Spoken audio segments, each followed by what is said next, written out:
नमस्कार दोस्तों, हमारी आज की कहानी है लाचार। आलोक, ये मैं क्या सुन रही हूँ? 5-5 बेटे बहू होते हुए बाबूजी खाना होटल से लाकर खाते हैं।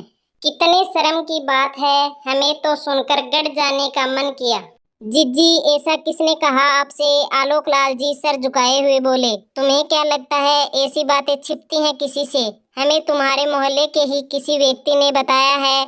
तुम ही बताओ, इंसान औलाद क्यों पैदा करता है? इसी दिन के लिए कि बुढ़ापे में माता पिता को खाना भी ना खिला सके। सभी बेटे संपन्न हैं, किसी को भी किसी प्रकार की कोई परेशानी नहीं है। उसके बावजूद कोई एक भी उन्हें दोनों समय का खाना नहीं दे सकता। इधर से उधर मांगकर खाना खाना पड़ता है। माँ बाबूजी 5 बेटों का बहुत दम भरते थे हमेशा कि 5-5 बेटे दिए हैं भगवान ने हमें काहे की चिंता। बुढ़ापा तो मजे में कटेगा हमारा, खाने की तो चिंता ही नहीं रहेगी। जिधर बैठ जाएंगे वहीं खा लेंगे।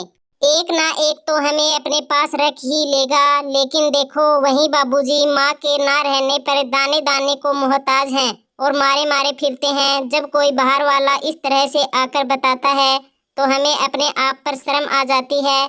धिक्कार है ऐसी जिंदगी पर जो अपने जन्मदाता को 2 जून का खाना ना खिला सके। जब बेटे उन्हें खाना नहीं दे सकते तो हम तो बेटी होकर लाचार बेबस ही हैं कि ससुराल की जिम्मेदारी के आगे मायके में अपने माता पिता का कुछ भी नहीं कर सकते। कहते हुए विमला जी फपक कर रोने लगी। जीजी, आप चिंता ना करो, हमें भी ये बात पता नहीं थी, क्योंकि हमें लगा कि उन्होंने अपना सब कुछ छोटे को सौंप दिया था, उसी के पास रहते थे। अब वह उनके साथ ऐसा दुर्व्यवहार करता है, ये हम आपके ही मुंह से सुन रहे हैं। हम आपसे वादा करते हैं आगे से आपको इस तरह की कोई शिकायत सुनने को ना मिलेगी। बहन को आश्वासन देकर आलोक लाल जी अपने घर आ गए और घर आकर अपनी पत्नी के सामने अपनी बहन के द्वारा कही गई बातें बताई। जीजी की बातों से हमारा सर शर्म से झुक गया। हमें तो लगा बेटा बहू उन्हें अच्छी तरह से रखते हैं, लेकिन बाबूजी होटल से लाकर और पड़ोसियों के घर का खाना खाते हैं। अब जो हुआ सो हुआ। आगे से बाबूजी के खाने की जिम्मेदारी हमारी। जिसकी वजह से तुम्हारे माता पिता ने अपने देवता जैसे बेटे को धोखा दिया, जिसे अपनी थाती सौंपी थी, अब वही खाना नहीं दे रहा है। तुम भूल सकते हो उनका विश्वासघात, हम नहीं भूल सकते।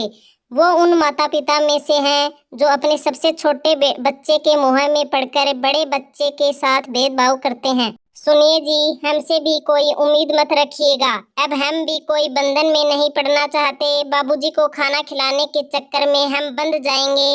आलोक लाल जी की पत्नी मिताली जी बोली। वाह माँ, बहुत अच्छी कही। बाबा को खाना खिलाने के लिए मना कर रही हो, सोच लो हम लोगन को बहुत भली सीख दे रही हो। आने वाले समय में तुम्हें भी ऐसे ही मांग कर खाना पड़ेगा। जैसा तुम बाबा के साथ करोगी वैसा ही कल तुम भी भुगतोगी।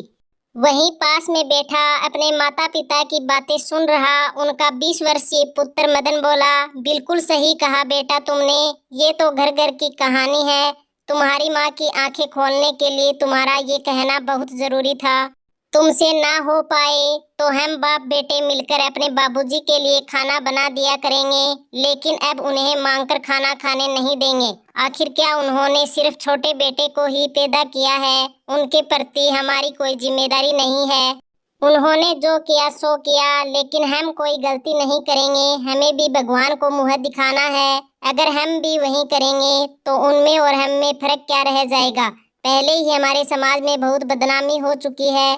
छोटे ने हमें समाज में मुँह उठाकर चलने लायक नहीं छोड़ा। आशा करता हूँ तुम हमारी बात समझ चुकी होगी। आलोक लाल जी ने 2 टूक शब्दों में पत्नी को अपना फैसला सुना दिया। मिताली देवी भी सोचने पर मजबूर हो गई।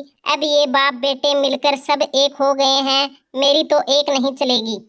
बाबूजी की जिम्मेदारी तो उठानी ही पड़ेगी। अगले दिन घर के आंगन में चटाई पर बैठे बाबूजी गर्मा गर्म खाने के स्वाद का आनंद उठा रहे थे। मिताली जी सर पर पल्लू रखे भाग भाग कर ससुर जी को गरम गरम घी लगी रोटियां पहुंचा रही थी।